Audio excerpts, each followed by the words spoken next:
सभी भक्तों को श्री शिवाय नमस्तुभ्याम हर हर महादेव। 8 फरवरी मासिक शिवरात्रि के दिन मनोकामना पूर्ण करने के लिए 7 बेलपत्र और एक दीपक वाला नया उपाय आपके सम्मुख में लेकर प्रस्तुत है। उपाय आपको किस प्रकार से करना है उसकी पूरी जानकारी इस वीडियो में दी जाएगी। अच्छे से आपको उपाय के बारे में समझाया भी जाएगा। उसके पहले आपको एक छोटा सा कार्य कर लेना है, वीडियो को लाइक करने का, चैनल को सब्सक्राइब करने का और इस वीडियो को अधिक से अधिक शेयर करने का। तो अब आपको जो उपाय हम बता रहे हैं वो है मनोकामना पूर्ति, यानी कि जिन माताओं की संतान प्राप्ति की मनोकामना है वह ये उपाय अवश्य ही करे। कौन सा उपाय? ये 5 बेलपत्र, एक बेलपत्र और एक दीपक वाला। अब आप बोलेंगे ये उपाय करना कैसे है, तो उसकी जानकारी हम आपको देते हैं। तब आप देखो करना क्या है। आपको शिवरात्रि के दिन प्रदोष काल में शिव मंदिर के अंदर जाना है। प्रदोष काल में शिव मंदिर में जाओगे, फिर उसके बाद में सबसे पहले 5 बेलपत्र आपके मन की मनोकामना बोल के शिवलिंग के ऊपर एक एक करके समर्पित करना। देखो सारे बेलपत्र एक साथ समर्पित कभी भी नहीं करते हम शिवलिंग के ऊपर। यदि कभी आपको 7 बेलपत्र 11 बेलपत्र समर्पित करने के लिए भी कहा जाता है तो एक एक बेलपत्र समर्पित करने के लिए बोला जाता है। तो आपको एक एक बेलपत्र समर्पित करना है कि बाबा मन में ये बात है जो तुझे पूरी करवानी है। एक बेलपत्र पर ये बेलपत्र समर्पित करने का सबसे बढ़िया स्थान आप भी जानते हो, दक्षिण दिशा में खड़ा होना, यानी शिवलिंग के पीछे की तरफ उत्तर की तरफ मुँह करना। यदि मंदिर में जगह नहीं है तो फिर आप शिवलिंग के सम्मुख में ही खड़े होकर सबसे पहले एक एक बेलपत्र समर्पित करो। विपरीत दिशा में बेलपत्र की डंडी रखो, समर्पित करते चलो। 5 बेलपत्र एक एक करके समर्पित कर दिया आपने मनोकामना बोलते हुए। फिर आपको एक बेलपत्र और लेना है, वो समर्पित करना है कहाँ पर? ये जो अशोक सुंदरी का स्थान होता है शिवलिंग के अंदर, माता अशोक सुंदरी के स्थान पर समर्पित करना है। अब इसकी जो डंडी आपको रखनी है वो कहाँ रखनी है? इस तरफ जहाँ से जल बहकर नीचे गिरता है, इस तरफ आपको ये डंडी रखनी है। उसके बाद में आपको क्या करना है, ये जो नंदी जी है इन नंदी जी के ऊपर 7वां और अंतिम बेलपत्र समर्पित करना है।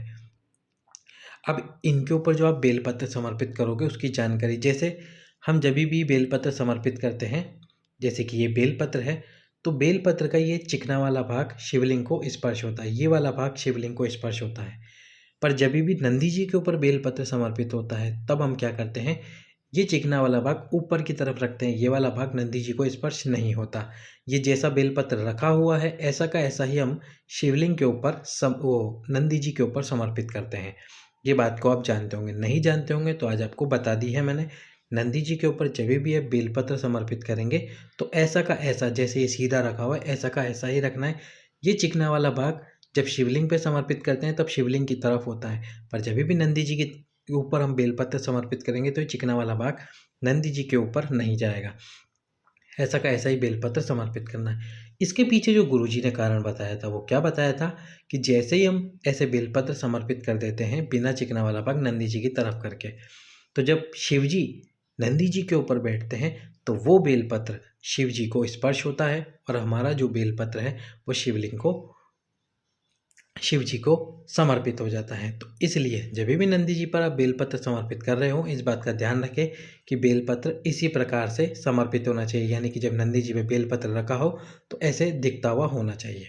फिर आपको क्या करना है, जो शिव मंदिर की चौखट है उस चौखट पर एक दीप घी का, घृत का प्रज्वलित करना है। और प्रज्वलित कौन से स्थान पर करना है? जब आप शिव मंदिर में प्रवेश करते हो तो जो आपका उल्टा हाथ पड़ता है, लेफ्ट हैंड पड़ता है, शिव जी के लिए वो सीधा हाथ होगा खुद का, क्योंकि ये सामने की तरफ शिव मंदिर की चौखट होगी, शिव मंदिर का द्वार होगा। तो ये जो सामने की तरफ शिव मंदिर की चौखट और द्वार है इस पर आपको दीपक प्रज्वलित करना है, जिसमें घृत डालना है, आपको घृत डाल के दीप प्रज्वलित करना है। और इसमें जो बाती लगानी है आपको, वो लगानी है आपको लंबी बाती। इस बात का विशेष ध्यान रखना, लंबी बाती लगानी है, क्योंकि आप संतान प्राप्ति के लिए इस दीपक का इस्तेमाल कर रहे हैं, संतान प्राप्ति के लिए इस दीप को प्रज्वलित कर रहे हैं।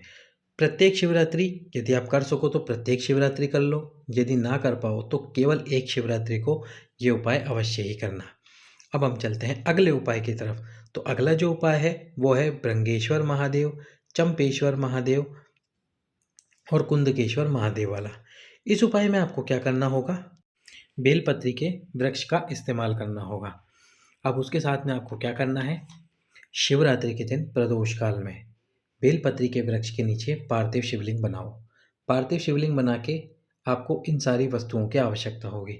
सबसे पहले एक बेलपत्र की ज़रूरत पड़ेगी, एक शमी पत्र की ज़रूरत पड़ने वाली है, एक अक्षत की ज़रूरत पड़ने वाली है, एक दूबा जिसको हरी घास भी कहते हैं उसकी आवश्यकता पड़ने वाली है, एक आपको पड़ेगी कनेर के पुष्प की आवश्यकता। कनेर कौन सा, जो पीला कनेर आता है, उस कनेर की आवश्यकता पड़ेगी। तो कुल आपको 1 2 3 4 5 वस्तुओं की आवश्यकता पड़ेगी। पार्थिव शिवलिंग का आपने निर्माण करा, ये पांचों वस्तुएं एक एक करके शिवलिंग के ऊपर समर्पित कर देना, पार्थिव शिवलिंग के ऊपर। यदि जीवन में दुख बहुत है और आप चाहते हैं कि 21 दिन में आपका दुख जीवन के अंदर से समाप्त हो जाए, साथ ही साथ में यदि कोई ऐसा व्यक्ति है जो कि जॉब पे जाता है और वहाँ किसी ने उसको परेशान कर रखा, तो भी ये उपाय अवश्य ही करें। जब आप ये पांचों वस्तुएं समर्पित कर दे, दीपक प्रज्वलित कर दे, बाबा की पूजा कर दे, फिर जब दीपक ठंडा हो जाए तो पार्थिव शिवलिंग का विसर्जन करें। विसर्जन करने से पहले क्या करना है आपको, इस बेलपत्र को छोड़कर जो बची हुई वस्तुएं, शमी पत्र, अक्षत, दुर्वा और कनेर का पुष्प, इन चारों वस्तुओं को अपनी झोली में डाल लेना है।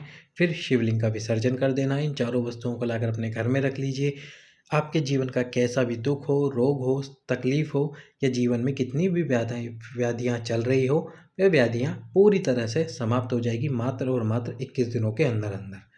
अब हम चलते हैं शिवरात्रि के ही अगले उपाय की तरफ।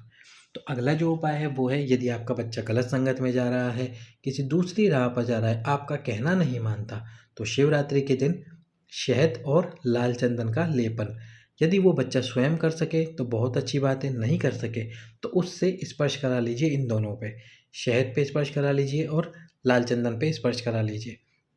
लाल चंदन और शहद का स्पर्श कराकर, उसके हाथों से स्पर्श कराकर माताएं स्वयं शिवलिंग पर लेपन कर दे लाल चंदन और शहद का। उस बच्चे का स्मरण करते हुए, उसके नाम का स्मरण करते हुए एक शिवरात्रि बीतेगी। जिस शिवरात्रि आपने उपाय किया होगा, अगली शिवरात्रि तक वो बच्चा आपकी बात भी मानना शुरू कर देगा। यदि गलत संगत पे, गलत राह पे जा रहा होगा तो गलत राह से वापस लौट आएगा।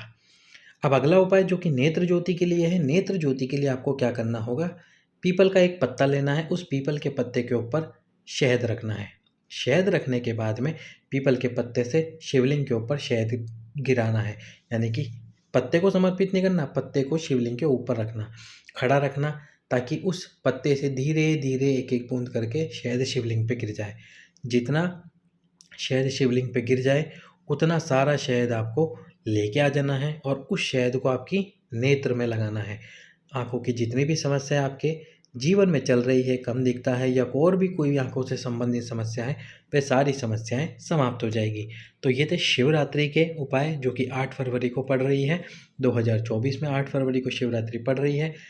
इस शिवरात्रि को ये चारों उपाय करके संतान की कामना के लिए माताएं बहनें अवश्य करें ये उपाय। सभी भक्तों को श्री शिवाय नमस्तुभ्याम। हर हर महादेव।